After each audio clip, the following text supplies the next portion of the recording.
लु देवघाट धामको चाहिँ लु त भिडियो रेडी छ तपाईँले भनेर के भन्नुहुन्छ गर्नु ल आउनु त लाइनमा ल सबैले यहाँ हेरनु है। जय श्रीमन्नारायण। जय जय श्रीमन्नारायण।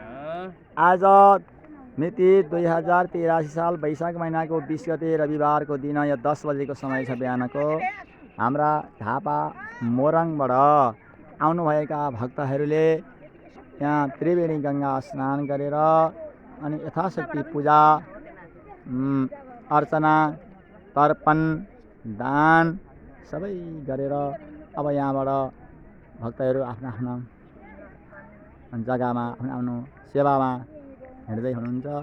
झापा मोरङबाट आउनुभएका भक्तहरूको जय होस् र यस देवघाट भूमिको पनि जय होस्। सबै उहाँहरूको इच्छा कामना परिपूर्ण गर्ने भगवान नारायण अर्चावतार शालिग्राम भगवान गङ्गा माता सम्पूर्णले कल्याण गरेर सर्वम श्रीकृष्णार्पणमस्तु नारायणायति समर्पयामि।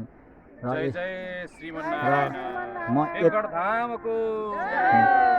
म मुक्तिनाथ व्यवस्थापकको सेवक पनि यहाँ सौभाग्य हुनु पाएको छु भनेर मैले 2 शब्द बोलेँ। जय श्रीमन्नारायण। जय श्रीमन्नारायण। जय श्रीमन्नारायण। यो देवघाट धाम हो। एरिया यो कालीगण्डकी कृष्णगण्डकी यताबाट भएकी छन्। अनि त्यसपछि यो तनहुँ जिल्लाको यो गलेश्वर आश्रम हो। यहाँ माथि यो सीता गुफा र वशिष्ठ गुफा पनि छिन्। यो चाहिँ त्रिशुली गङ्गा हुन्। र पारिपट्टिको यो देखिएको दृश्य चाहिँ यो चितवन जिल्ला पर्छ। यो चितवन जिल्ला उता देखिरहेको छ।